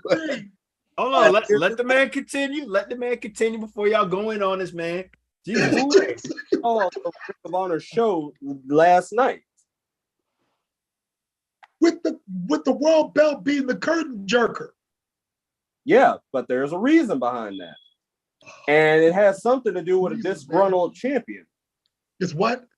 It has something to do with a disgruntled champion. Yeah, the former world champion asked for his release from Ring of Honor and AEW same night. Where? Huh? To go where? I don't know. That situation. Maybe TNA. I don't know. That situation's been. But he was upset after losing to Claudio. He was upset after losing to Cesaro, who we all dumped on for talking about Benoit like she did. Like, that's the problem. Like, ever since he got with her, things have been downhill. Cesaro? No, the dude dating Miss Jordan Grace. Black dude. Gresham. Jonathan Gresham. Okay, the octopus. I forgot his name. I can't think of his name either. We don't know these guys. We don't know these guys. All right, if it ain't Samoa Joe, if it ain't Joe, I'm sorry. Right, Danielson, AJ Styles. Jay Lethal. I like Lethal, but I mean, he's mid card. Right now at AEW, he's mid card. They're not giving him a push. They need to. Last night on the Ring of Honor card. Wait, what? He just had a match last night on the Ring of Honor card. I ain't through that yet, man. I just watched the curtain jerker and was disgusted. You wanted that to be at the end. I gotta keep in mind, Ring of Honor now is at least an hour in. Also, show some respect for your belt, man. Most hype. The world title match. Now, I don't agree with it being a curtain jerker, but do you think the world title match or the world tag title match that's 2 out of 3 falls featuring the Briscoes and FTR was the biggest match with the biggest hype? It was. 2 out of 3 falls is a gimmick match for mid card. Might as well bring out John Cena. For a tag team? Are you kidding me? Dude, I remember watching Stone Cold versus Triple H, 2 out of 3 falls. True. Come on, man. I watched Kurt Angle versus Benoit, 2 out of 3 falls. It's mid-card. You might as well bring out the 60-minute man, dude. Yeah, let's keep it funky like some old collard greens and say it like it is. Ring of Honor is a mid-card show now. Ooh. It is not even a contender. Well, it's better than Power. There you go. I agree. See, now I don't want to MLW. Now I don't want to go to Power in Georgia. Thanks. Right. Well, it's better than MLW. MLW is floundering, man. They don't know what to do with some. We can all agree that everything is better than what's that thing? Control Your Narrative. Yeah.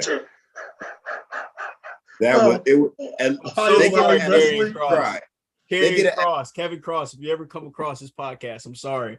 You're signed to the wrong company. Braun Strowman, you should have tried to get back with the E. What's wrong with you? The most they get is, at least you tried. At least you tried. EC3, I saw what you were trying to do, but then you lost me. You don't got the bag or the writers. You just don't have it. Get out of here, man. And then you hired Austin Aries? What? What?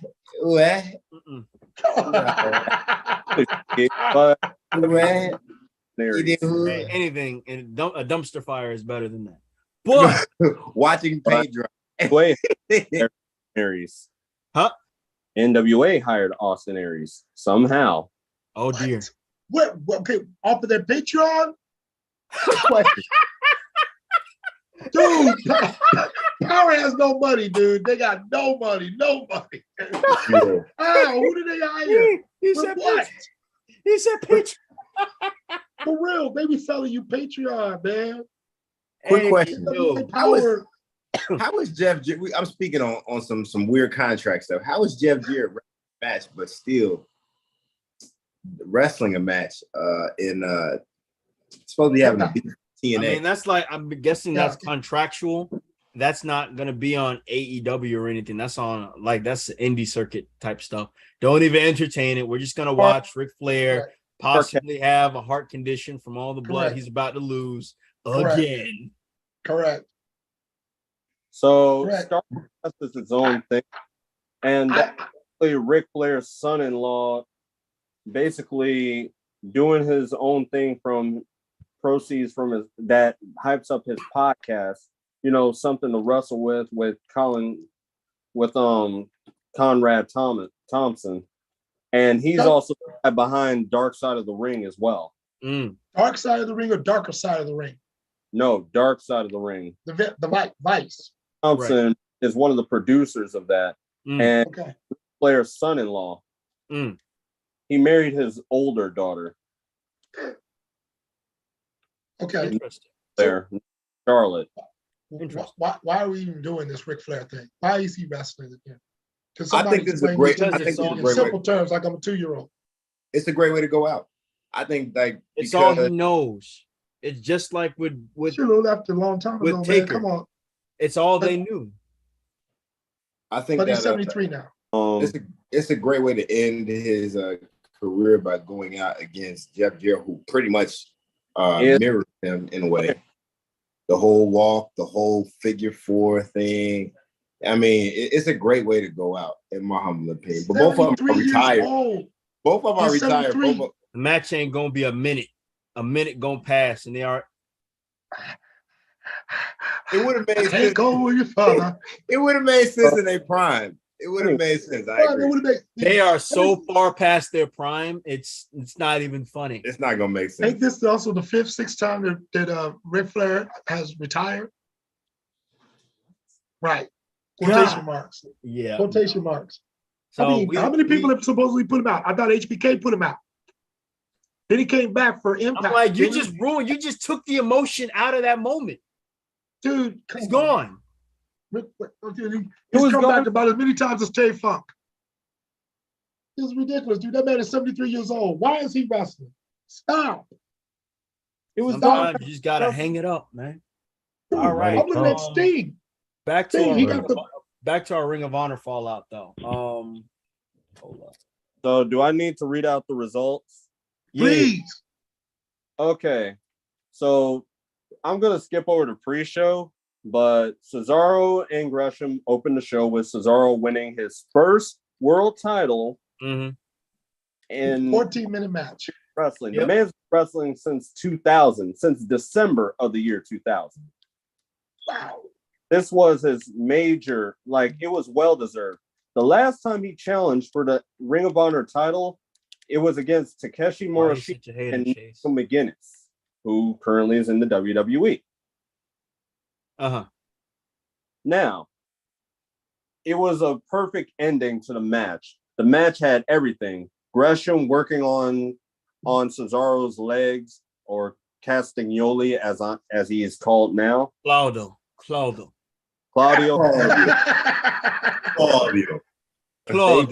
And William Regal on commentary as well. I bet that was great. William is great. And William Regal is the most unbiased commentator I have ever heard today, especially considering that Claudio is part of the Blackpool Combat Club. Yes. He actually was commenting on Gresham's work as well. Oh yeah, I expect that. Regal is classic. So that was, even though it was a curtain jerker, as Kukai put, it was a great match. It was a great way that got people hyped for the show. It was well done. And I've never heard such a loud "you deserve it" chant for Cesaro than I did last night. Wow. That's legit. That is legit. That is legit. He deserved it. Hating ass Chase. Go on, read the rest of the card. You a hater for real. All over your face, man. Let the man relish his world championship win, man. God dang. Why you I'm sorry. A hater. I'm sorry. Continue. If Dolph Ziggler was champ, boy, you'd be all over it. Oh my goodness. That's deserve it. That's you deserve it worthy. Then, right after that match, we had the Ring of Honor 6-man tag title match. Dalton Castle and the Boys versus the Righteous. That was what I expected to be with any Dalton Castle match, especially featuring the Boys, who finally got their actual names for the first time in Ring of Honor history on the card. The Boys and Tate twins, Brandon and Brent Tate, and they finally got their second 6-man title reign in Ring of Honor. Congrats to them. That's good. That's good.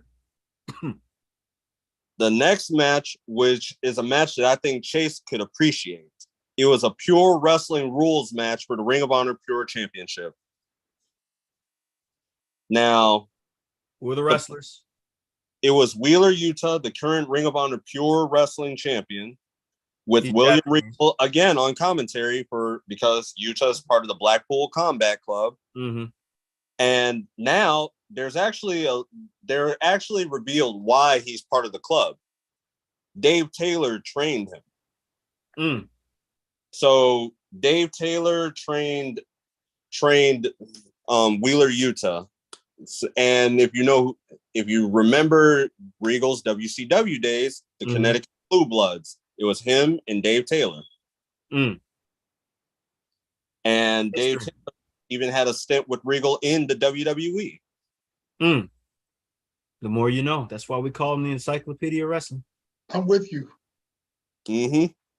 So it was a pure technical wrestling match classic. I've never seen holds like submissions exchanged like that in a match before.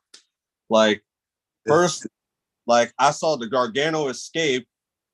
Daniel Garcia from Jericho Appreciation Society actually countered that into a Regal stretch. Nice. And it was beautiful. Yuta got over by pinfall, and I'm happy with the match. I mean, I think even Chase would have fell in love with this match. Aside from the fact, I love the damn title itself. It makes sense. This is where I think they would capitalize by signing a David Benoit. You know what I mean? And just, if anyone ever signs David, right?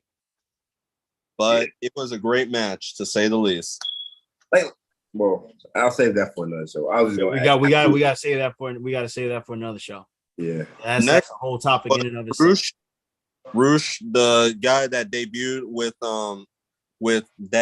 for AEW on the last You mean Rush? Roosh, that's how it's pronounced. It's Roosh, buddy. And I want to say Rush too, but it's Roosh. Yeah. Okay. He wrestled against his younger brother, Dragon Lee. English, man. In English for the life. A life for them. Roosh. Yep. Is it Russia? Roosh. Yeah. Roosh wrestled against his brother, Dragon Lee, in a singles match. And if Andrade is going to bring Los Ingobernables to AEW, Dragon Lee has to be part of the group too. Okay. Okay. More factions. Okay. Yep. Then next we have the Ring of Honor Women's World Title match. And Mercedes Martinez retained the title over Serena Deeb by submission with her Dragon Sleeper. Okay. I like Dragons. We have the semi-main event, Samoa Joe versus Jay Lethal for the Ring of Honor World Television title. Joe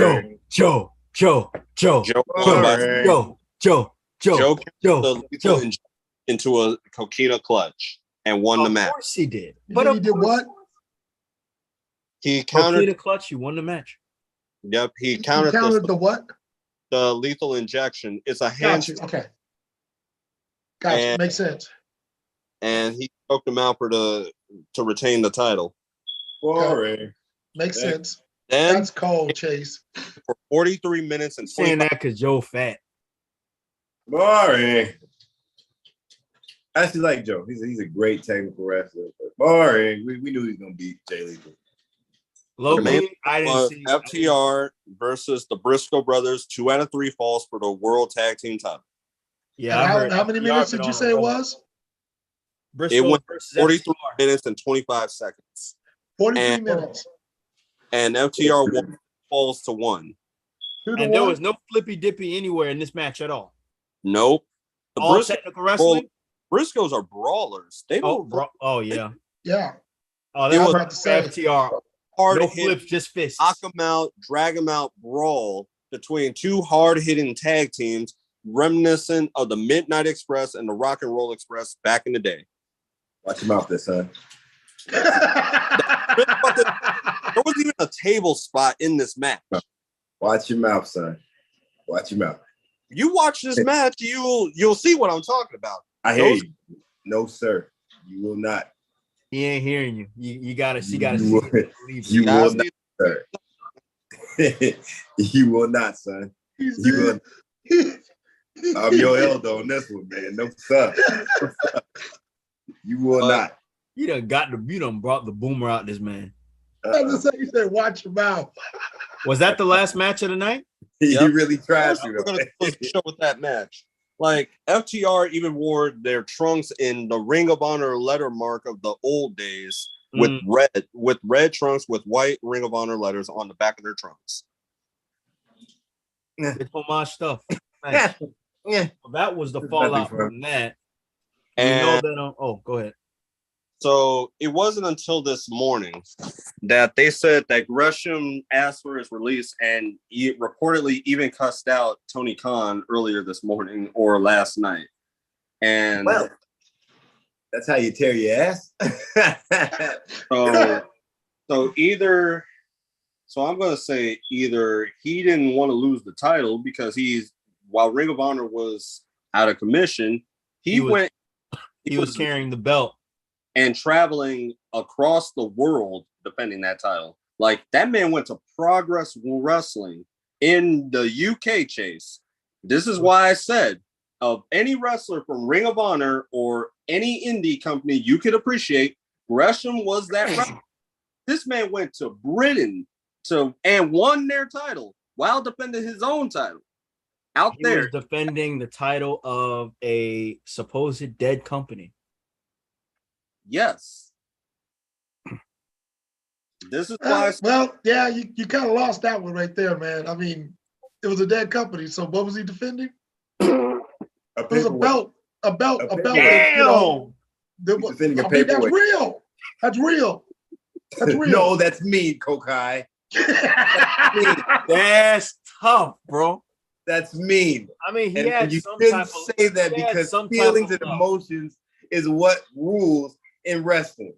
Feelings and emotions. Man, you're cold, man. Funding. That's what runs their broadcast was the company that went bankrupt, which is why Ring of Honor couldn't put on shows. So that was really what happened. The company funding them was dead. The company itself was up for grabs. So and that's why Tony just picked it up. Let me get that. Tony, they were not functional for 2 months, right? Just 2 months. And then the Multiverse of Madness pay-per-view events happened, which FTR, the Briscoes, people from Impact, ex-Ring of Honor talent, everywhere. That's why it was a crazy main event. Yeah. So I'm going to say this, and then I got to go, right? I got to go because I got to go to work. Here's my final take. From listening to all of this, it sounds like between Ring of Honor, AEW, and New Japan Pro Wrestling, it seems like they're trying to form an alliance to create some type of show under Nick Khan's. You mean Tony Khan? Yeah, Tony Khan, right? Tony Khan under his under AEW branch to become a competitor against WWE. And in my humble opinion, if done right, it could be. But because they don't have the know-how in between those three companies, there's no know-how. True. There's absolutely no know-how in between those three companies. It's gonna fail. We're already looking at Ring of Honor getting the ECW treatment right now. Even though you said he's gonna give them a show of their own, it's still gonna be the ECW. The backing company didn't even invest in Ring of Honor like that. It was the wrestlers themselves. And not only that, they had multiple wrestlers be bookers. Like, who's familiar with the wrestler known as Delirious? Yes, I've heard of that name. Head booker of Ring of Honor for years. But then after that, it was Marty Scurll, who was the booker until, all his allegations came out. Exactly. Right. Then he ain't even in Bullet Club no more. They threw his ass out immediately. No super kick, no nothing. Just gone. He gone. Right. Then after that, who knows who was booking Ring of Honor? That's why even I stopped watching for a minute. But what I can say, whoever wrote this show wasn't one of AEW's writers. It couldn't have been. The show made a lot more sense than anything that's been on AEW TV because everything has too much going on right now. Cold-blooded, dude. You're good. But he giving credence to them to AEW having shitty writers. I appreciate that. Right. So, now that we talked about the fallout, we already touched on this earlier, so we don't need to beat a dead horse about Sasha and Naomi. Just a quick synopsis. You think they're coming back, or you think they're gonna stay gone, or you think one of them is gonna stay gone and one's gonna come back? They're gonna bring I think Naomi can come back. I don't think Sasha has to come back or do anything. On the fact that they're gonna make Naomi an offer she can't refuse. Right. Sasha knows what it's like to have money, so they don't need, and she's gonna play hardball. It's easier to go after the person that you can make an offer that they can't refuse. Somebody that haven't seen money, when they see it, they'll Sasha's jump at. Probably not even going to go. There's already talks about her not doing any type of wrestling, anything until 2023. She's got Disney money to sit on. She's got Star Wars, The Mandalorian, and all that. Here's what Chase brand. I'm gonna say she kind of doing what Cena doing right now. She vibing. I don't like her. Honest to God, I don't like her. Chase, you don't like Sasha? I don't like Sasha. Speaking of which, the Ric Flair's last match pay-per-view has talent from Impact, AEW, and NWA. They even gave an AEW, 2 AEW stars the Horseman label. Yes, they did, for a tag team match featuring with all the former horsemen in these two guys' corner. Brock Anderson, Arn Anderson's actual son, and Brian Pillman Jr. Wow. Well, now. And they're giving the horseman name. Let's get ready for the lawsuits. Now, everybody who has the horseman name is part of this match. In fact, Ric Flair's last match is actually being called under Jim Crockett Promotions. So they're going all out for this. Yes, they are going all out for this show. It's going to be a dumpster fire and not a barn burner. True indeed, man. I don't know, because some of the matches on the card are actually pretty damn legit, you know? We gonna see.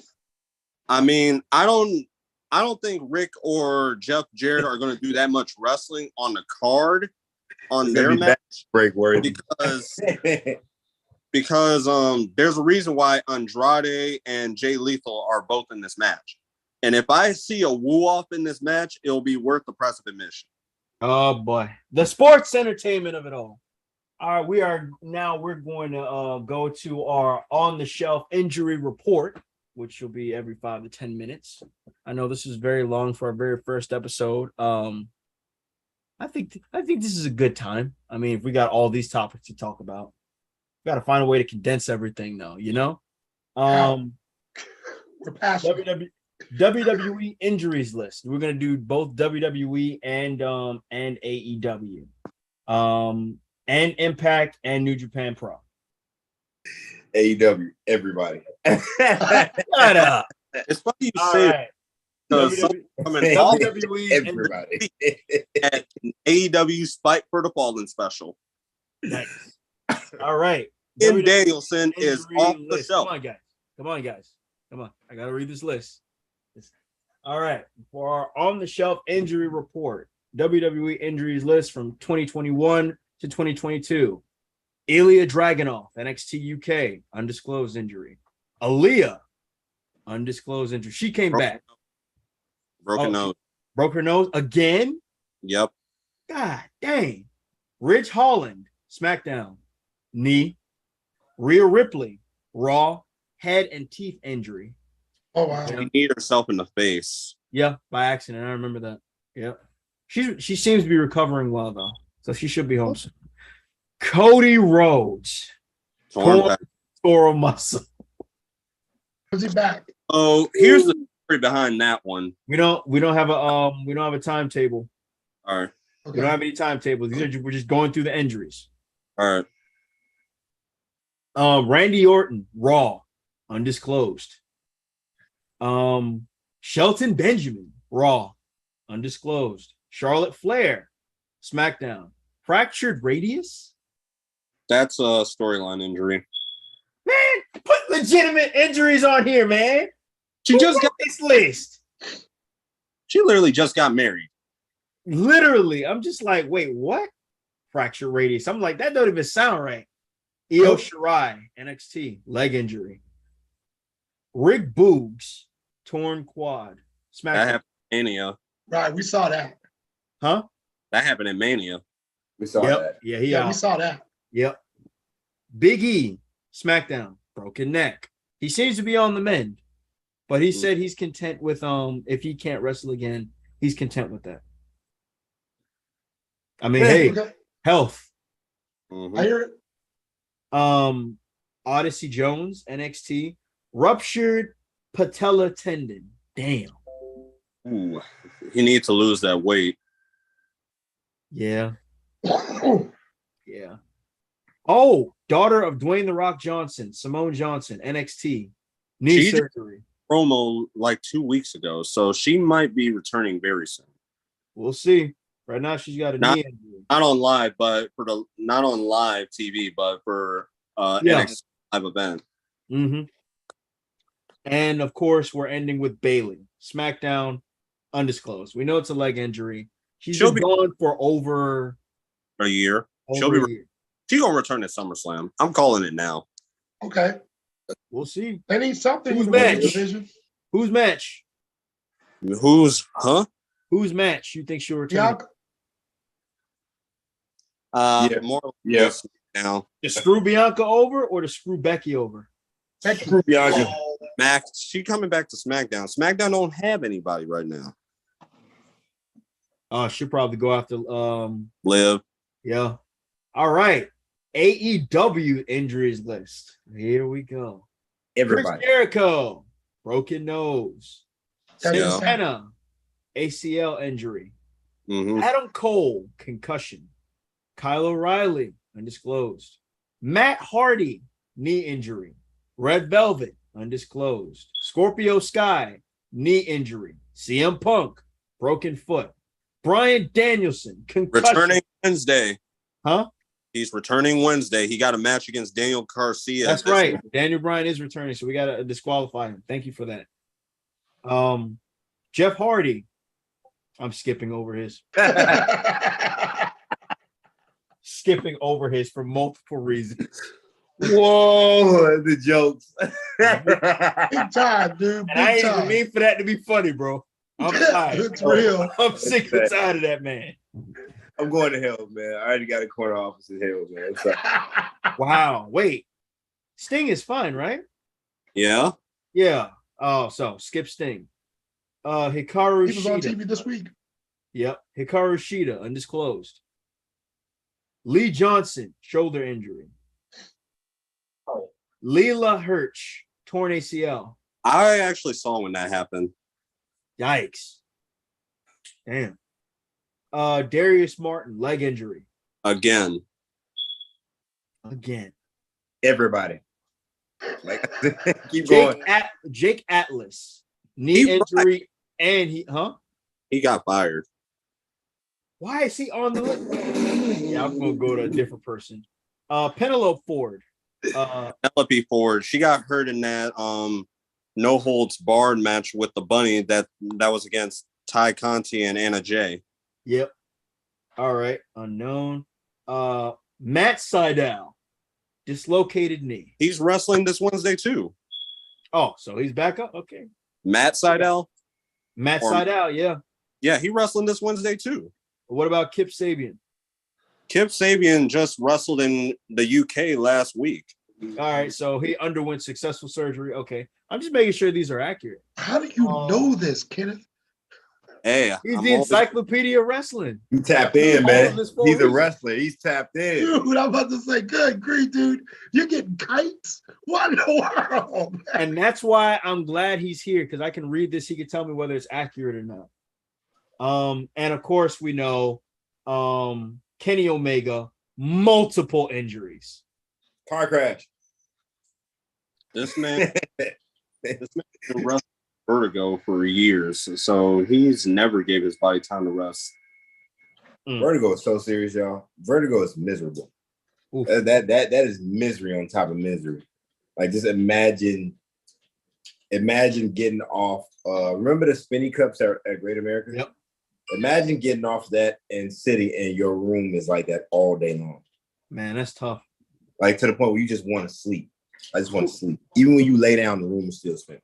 All right, we got to get through Impact and New Japan, and then we do Ring Time with Kenny Nine. Impact injuries, only one. Su Yung, and it's really more so maternity leave.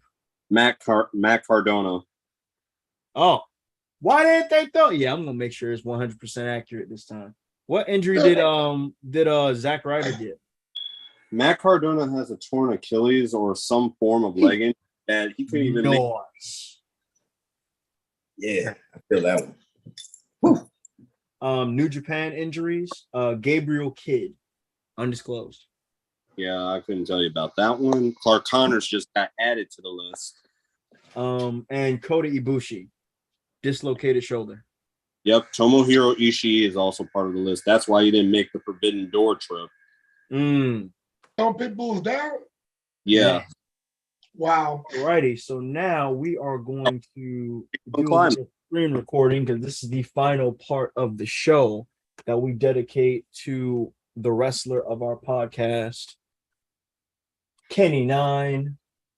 And of course, we will be sharing videos and footage of him in the wrestling ring. So we're just gonna bring the screen over here. He sent me these on Facebook Messenger. But of course, in the future, I plan on giving him permission for him to screen share if he's not on his phone. So guys, before you go into that, I just want to say thank you all for this opportunity to be on the show. I have to go. I appreciate you all. I will not close out just yet. I'll just leave my screen paused. But I have to get ready to go to work, man. I love what was going on. Congratulations on the first episode, you all. First episode done in the books. And 2 hours is pretty good. 2 hours is decent. You know? Awesome. Love you guys. 2 hours and change. Peace. Kenny, I don't think I got your videos, but they're probably in the Brotherhood of Wrestling. Some or the other. Hold on. This will work. Will you be able to screen share or no? I'm trying to see if I can share it to share content. If you can't do it, then that is perfectly fine. We can do it on the next episode, which will be after SummerSlam, of course, because those of you who had the pleasure of tuning in, this wonderful podcast will be every Sunday at 6, with the exception of Sundays that are dedicated to pay-per-views. Wait, is SummerSlam on a Sunday or a Saturday? Saturday. Are they doing Sunday pay-per-views anymore? No. So next Sunday would definitely be dedicated to SummerSlam. Okay. Everything SummerSlam. All righty. Nope. Get to it. You got it? No, I can't. Dang. All right. Well, in the future, we will be showing footage of Kenneth in the ring, making designs, interacting with his wife, who is his valet. This is going to be a wonderful time, and we get to see behind the scenes of what wrestling actually is, for Kenny, and the ups and downs. You edit videos, don't you? Huh? You edit videos, don't you? I can edit videos. Yes, I can. Okay. Here's what we'll do. Mm-hmm. We'll edit out this section of the video, even though we're live, but then we can actually add footage of me doing ring crew and footage of some of my matches that are already on YouTube as well. Right. We can talk about that offline though. We're just gonna end it here. Thank you guys for tuning in. This is the very first successful episode, and it's more to come. Yes, right. This was fun, man. This was Hell SummerSlam. Yes. Too sweet. Too sweet. Peace. Too sweet. Thank you. Alrighty, we're gonna